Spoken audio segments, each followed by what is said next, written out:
अनेक ठिकाणी फिरत असतो, परंतु त्या फिरत असताना सुद्धा ट्रॅफिक हे ते आता मंगलच बांधलं किती लांबणार आहे.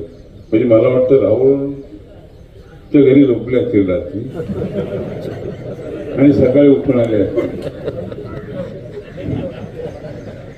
परंतु या सर्व गोष्टीला शेवटी आयुष्यात त्या ठिकाणी काम करणारा माणूस गेल्यानंतर हे खूप मोठं काम त्या ठिकाणी मागं सोडून गेले. बाबा शेठ आज विलासराव गेले, एक विचारानं पुढं असणारा माणूस, बार काउन्सिलमध्ये बसणारा, एक वकिली पेशामध्ये चांगलं काम असणारा माणूस आपल्यातनं गेलेला आहे.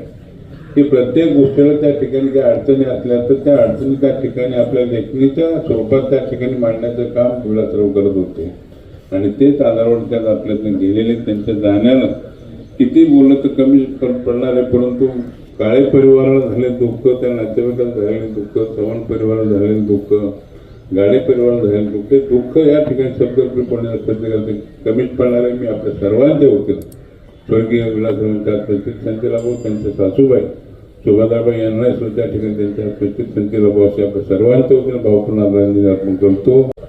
जर राष्ट्रवादीचा माणूस भाजपच्या माणसाच्या वतीने श्रद्धांजली वाहतोय हे चित्र जिल्ह्यामध्ये दिसत नाही, पण तुमच्याकडे दिसते. बरं वाटलं जरा की ज्याचं आपण पाणी पितोय जे पाणी इतकं गोड आहे, त्याच्यामुळे हा असाच गोडवा आणि असंच प्रेम तुमच्या आयुष्यामध्ये राहावं असं मला वाटतं. विलासराव लांडे पाणी दिसत नाही, आले आम्ही तुम्हाला 15 वर्ष पाहतोय आणि म्हणून आपण सगळ्या गोष्टी आपण जर पाहिल्या आपल्या आयुष्यामध्ये आज या सगळ्या गोष्टी आपण खरं पाहिल्या तर बाबाजींना तुम्ही ज्या पद्धतीने मोठं केलंय ना, शेवट किती काळ कुणाचा राजकारणामध्ये राहिला असं सांगता येत नाही, पण ज्याने बाबाजीला आणि त्यांच्या कुटुंबाला मदत केली ना त्याची उतराई म्हणून त्यांनी त्याची आमदारकी त्या ठिकाणी लोकांसाठी कामी लावलेली आहे. असाच माणूस खऱ्या अर्थाने या तालुक्याचा आमदार असावा असं मला वाटतं तुम्ही केलंय. मला बाकीचे विलास रामचंद्र काळे यांच्या दशक्रियेच्या निमित्तानं आपण सर्व मंडळी आपल्या हिंदू धर्मशास्त्राप्रमाणे रीतिरिवाजाप्रमाणे भावपूर्ण श्रद्धांजली वाहण्यासाठी या ठिकाणी एकत्रित जमलेलो आहे. समाजामध्ये माणसापासूनच नाही तर माणुसकीपासून बाजूला जाताना आपल्याला सगळ्यांना पाहायला मिळतं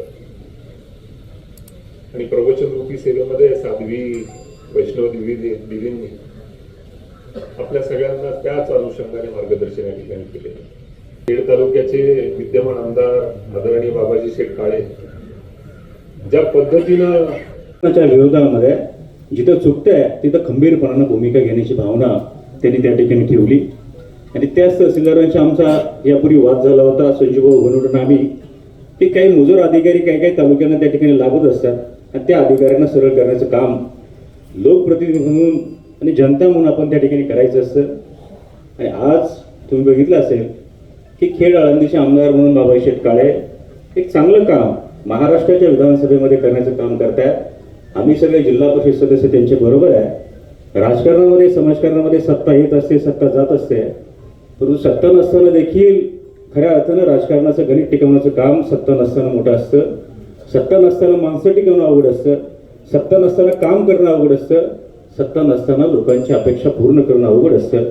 याही परिस्थितीमध्ये जमेल त्या परिस्थितीमध्ये जमेल त्या नेत्यांशी जुळून मिसळून घेऊन शेवटी राजकारणामध्ये समाजकारणामध्ये काही भूमिका घ्यायच्या असतात आणि त्याच भूमिका आज खेड आळंदीचे आमदार बाबाजी शेठ काळे निश्चितपणे घेतात की तालुक्याच्या की आपल्या सर्वांच्या कार्यक्रमामध्ये आमच्यासारखे कार्यकर्ते बोलत असतात, परंतु आमच्या दुःखद प्रसंगी आपल्या अनेकांना आपल्या भावना श्रद्धांजलीच्या माध्यमातून व्यक्त करता आल्या नाहीत आणि त्याचबरोबर एवढ्या मोठ्या संख्येनं आमच्या काळे परिवाराच्या दुःखात सहभागी होण्यासाठी आणि माझ्या बंधूंना श्रद्धांजली अर्पण करण्यासाठी आपण सर्वजण आलात.